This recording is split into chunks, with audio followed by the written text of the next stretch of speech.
Hello, everybody. It is March 21st and right after the spring equinox. And today is, according to the Farmer's Almanac, is a day for planting. So I'm going to start getting out the cold weather, the brassicas and that sort of thing. And yeah, so here is the garden so far. A lot of it's just been covered up with mesh because it's been too hot to keep some of the covers on, but I am going to be using this green cover here for a lot of my seedlings because I do not want them to burn up underneath any of these heavy cloths that I have. So let's get started. Okay, here I have my trusty plans. I think I told you guys I was gonna show you guys this. So this is kind of a rough sketch of my garden and the beds. And so we're going to be concentrating on putting in some broccoli today. Cauliflower is going to take a bit longer. Sugar snaps are already in. We're going to be planting some chard. I think early cabbage can go in. My onions, I'm not so sure about those. I think I'm going to keep those. I think I'm going to keep those for a bit longer. I think arugula. Not green beans, Brussels sprouts, and rutabagas.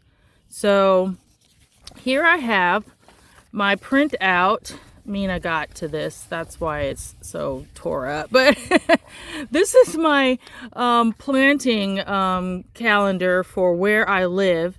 And yeah, so it gives you when you can. Hold on, there we go. You see all of my notes. It shows you when you can sow your seeds and when you can plant your seedlings and your transplants to go out. So I'm going to be going by this. So some of these say March 22nd, but it's one day off. But again, I'm going by the Farmer's Almanac. So it also shows you between March 22nd and April 1st. So today is definitely a day for planting. So all right, I'm going to get started. So first I'm going to put in some black cow. This bed is already pretty fertile, but I like to add a little something right before I plant into it.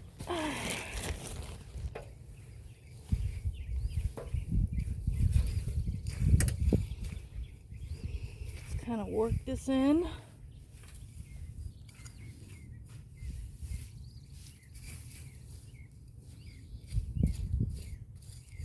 Break up those lumps.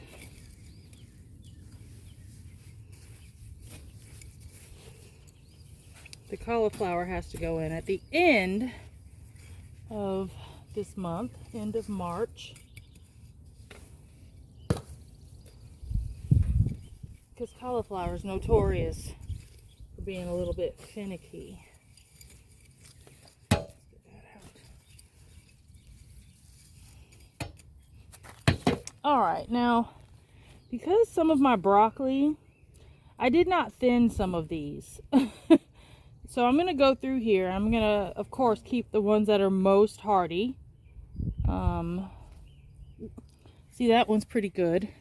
It's got some really nice root development. I've been using Charles Dowding seed trays.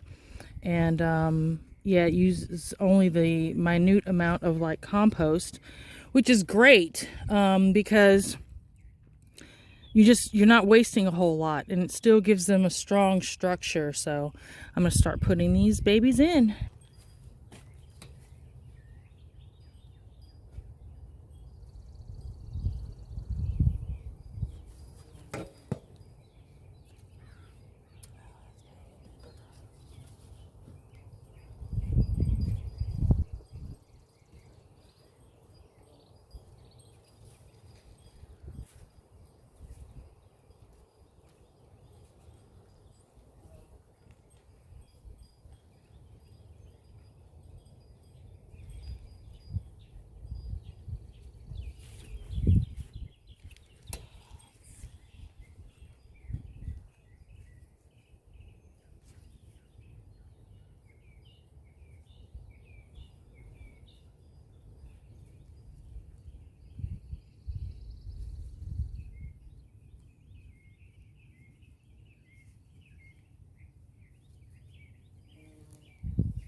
All right, next on our list is arugula, which I have multi-sown, and that one's just dead. So there's about 4 plants in here. And you know what, I could separate them. Maybe I'll do that. Let me go get my glass of water real quick. I'll be right back. All right, so I do have a single plant here. So I'm just gonna pop that on in. And you know what, I may not even need to separate those. I've got 2 that have been multi-sown here. Where'd that hole go? Oh, just made it. I'll pop that in.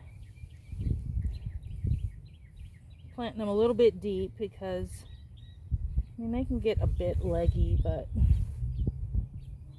don't think that really harms anything. And when you make the hole, the dirt will just fill in. Got a single here. Arugula is looking a little bit rough, you guys, but hopefully they'll take off out here. And then I think I'm gonna leave this 4 bunch right here and just see how it goes. I may thin it out, but sometimes they grow so much better when they're together. This bed here, as you can see, there's beets here, and then arugula, and then later in the season, I think maybe in a month or so, I'm going to plant some more beets. So I'll just have, you know, like a succession planting for continuous harvest. So, all right, arugula's in.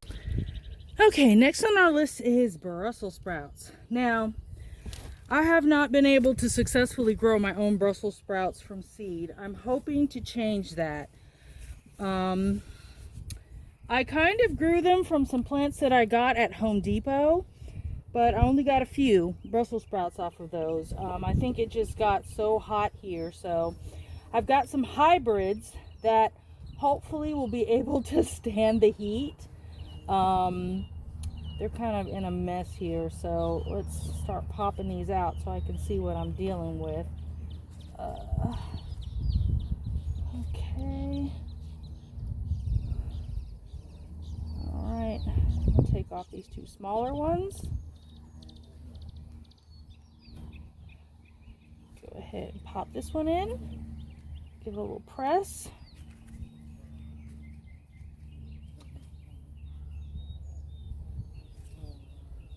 Alright, so we're going to take off the one here. Looks like the weakest link. Get rid of that. Go ahead and pop this in. I'm spacing them about 1 foot apart. I know Brussels sprouts can get pretty big, but I'm just gonna do pruning. But because these are hybrids too, they may not get as gigantic as like an heirloom or something like that. Oh goodness, let's be careful here. Uh-oh, what was that? That was not a Brussels sprout. That was a Savoy cabbage, which I have to plant today too.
right, so Brussels sprouts are in.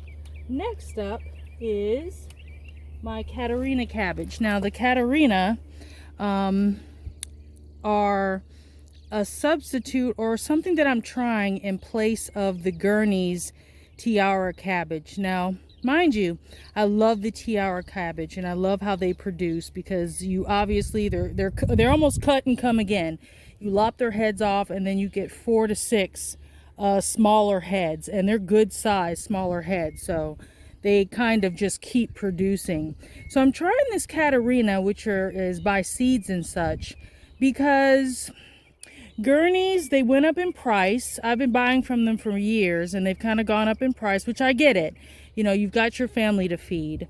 But now you can only get their Tiara cabbage in like this huge bulk amount. And I mean, by the time I planted that many cabbage, they would probably go bad, because we're a small little garden here, and it's just really for me and my family. We're not commercial. So I feel like if I buy that much seed, they're going to go to waste. I try to buy as much seed to probably last me a couple years. And then, you know, with some seeds, they will go, you know, bad on you, or they're just not going to be as fresh and produce as well. So I'm trying this Catarina. I had a hard time growing it last year because of it was either wet or too hot. So we're going to see how it produces this year. So I believe I have room in this bed, because the Catarina is supposed to be early and smaller, is my Savoy cabbage here.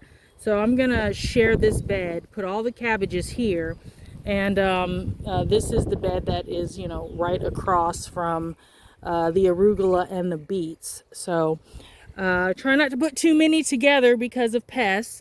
But I also just kind of like to keep my veggies a little bit more organized. So these Catarinas have produced pretty strong.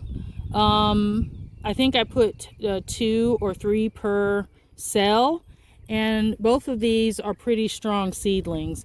And I have more of those, so it seems like I'm not going to be able to really thin these. And I want to keep all of these strong seeds, so I'm going to put all of these in the bed. And if it seems like we have too much, then I'll just put my Savoy somewhere else.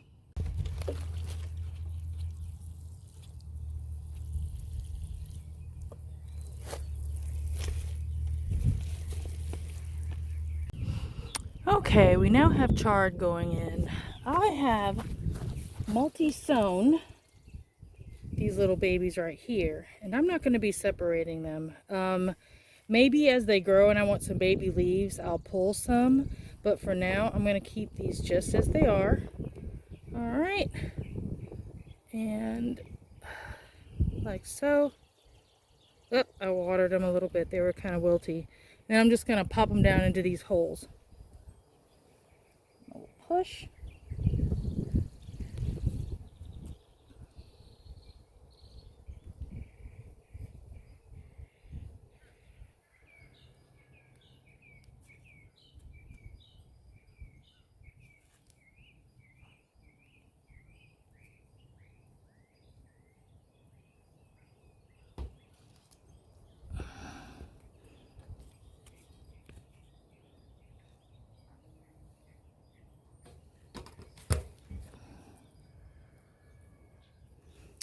There.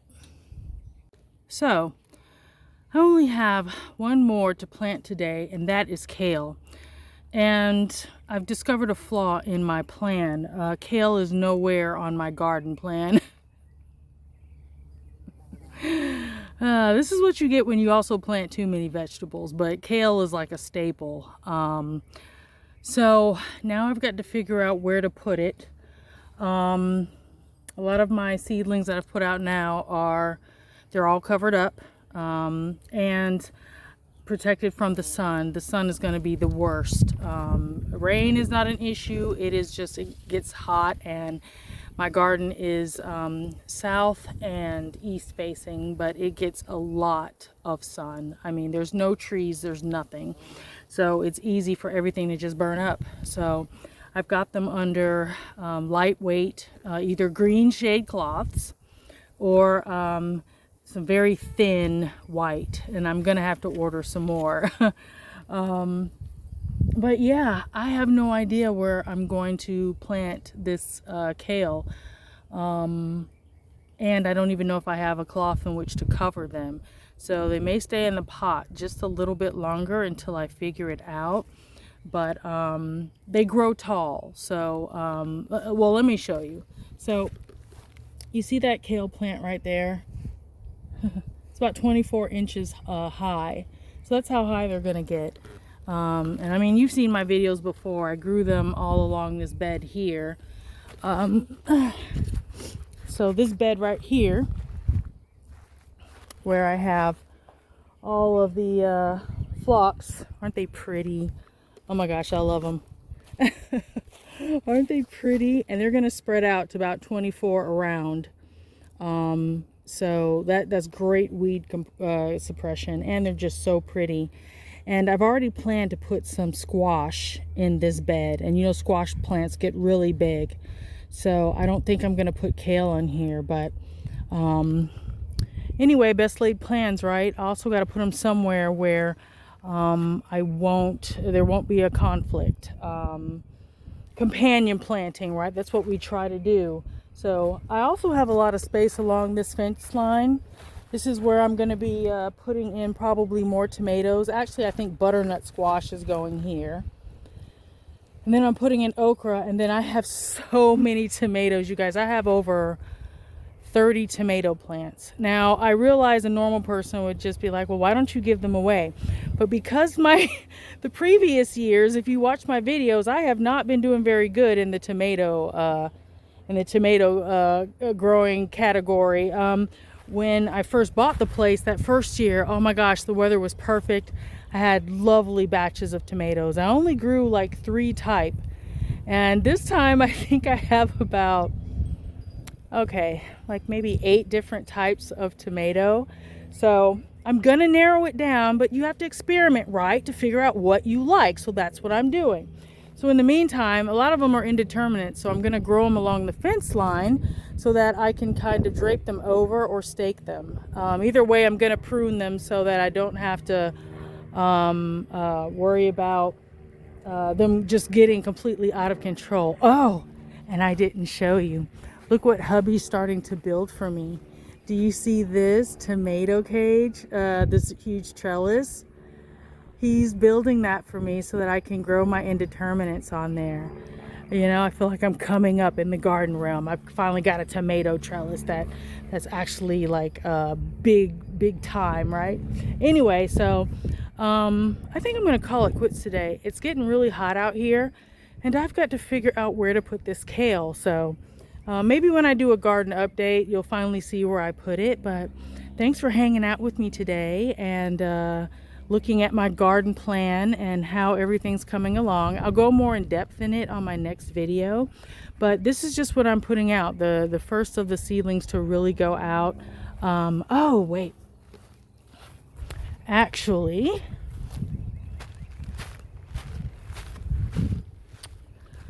I did put potatoes in, and you can see they're kind of trying to sprout right here. And in my salad bed, I've already put in some radishes and turnips. So that's it for today. Be well, be blessed. I hope you're having a wonderful day. Again, it's a beautiful sunny day out here. And I'm gonna go get some water and some breakfast and just enjoy the rest of my weekend. Be well, be blessed, and we'll see you next time. Bye-bye. Bet you thought I was done, huh?